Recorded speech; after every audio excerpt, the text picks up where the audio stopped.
I viewed the autopsy pictures. They had the frontal part of the cerebrum here and the skull out. So when the picture was taken, you think they pulled the skin back up over this wound? That's the only thing I can postulate, because the back of his head was gone. This was a huge hole. It was on the right. It was 9 to 10 centimeters across, and you could look right into the brain. Crenshaw. Large hole is at the front of the head. See something else. This is just almost a personal question. Are you pretty comfortable today with the notion that someone was firing at President Kennedy somewhere from the front? Yes. Are you equally comfortable, or are you not comfortable with the notion that there is forgery of some sort in the official documents of this? I feel there probably is. I certainly could not be, held down to saying exactly how that is, or even approximately how it is, perhaps. But I feel that there has been some kind of attempt to cover up what was going on. What the witness saw. Was there corroboration for a shot from the front?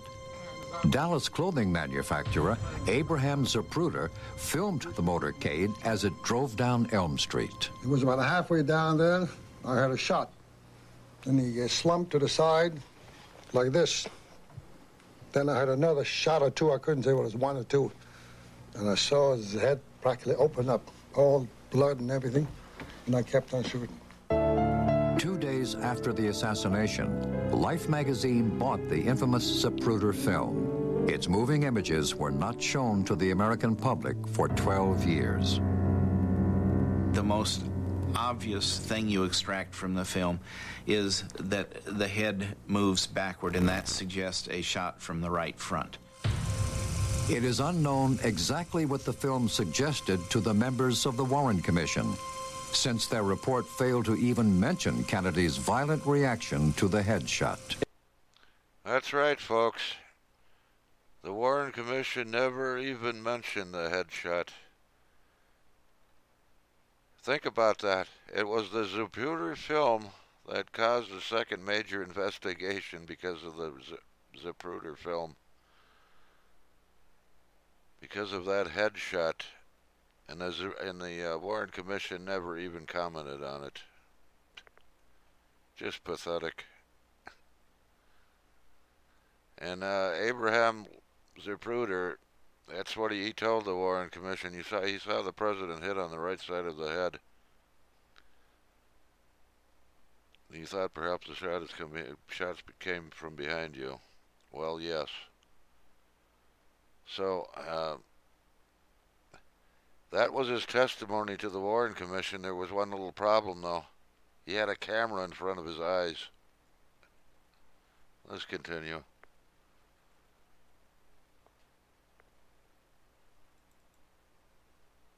Let me show you, to my best recollection, what the wound looked like to me that day in Trauma Room 1.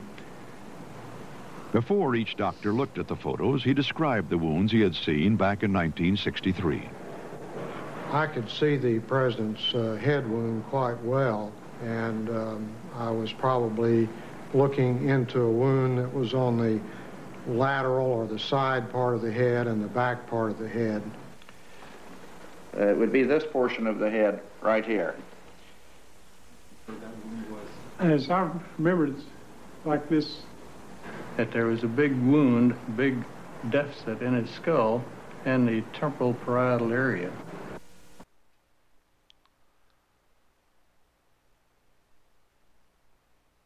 Now, here's what the Warren Commission in their autopsy, they claim the autopsy showed. A small little wound in the back of the head. Yet on the Mormon photo, as we go in, take a closer look, I did many years ago. Something very unusual you see here. Here's somebody else that has examined this.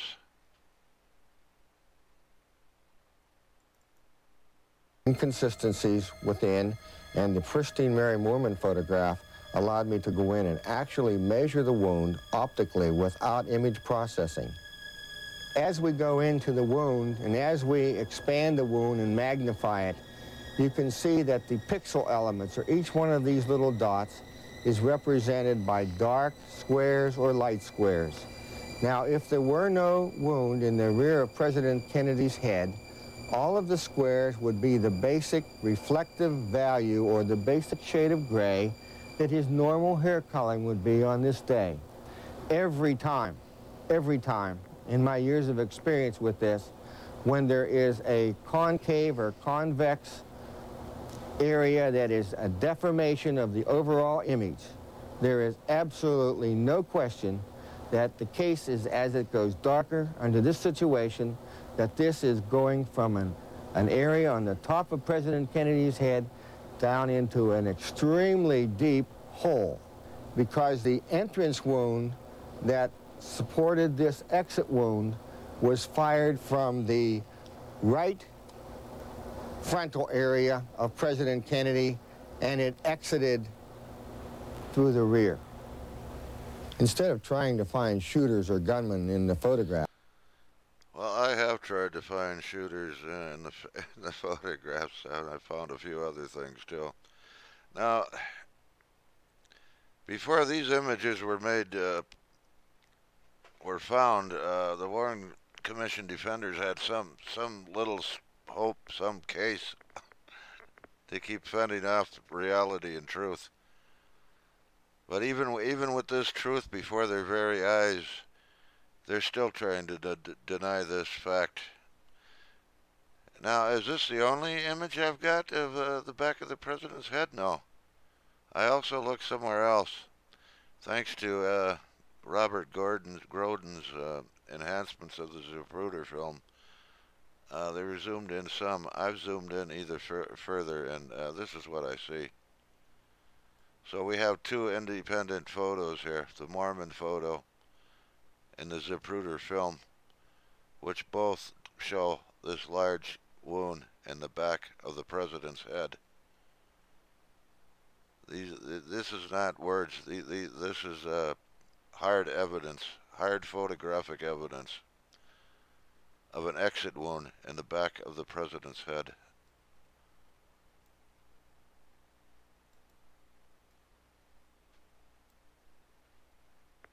Now they can deny that. They could deny anything. Large hole is at the front of the head. See something else. This is just almost a personal a question.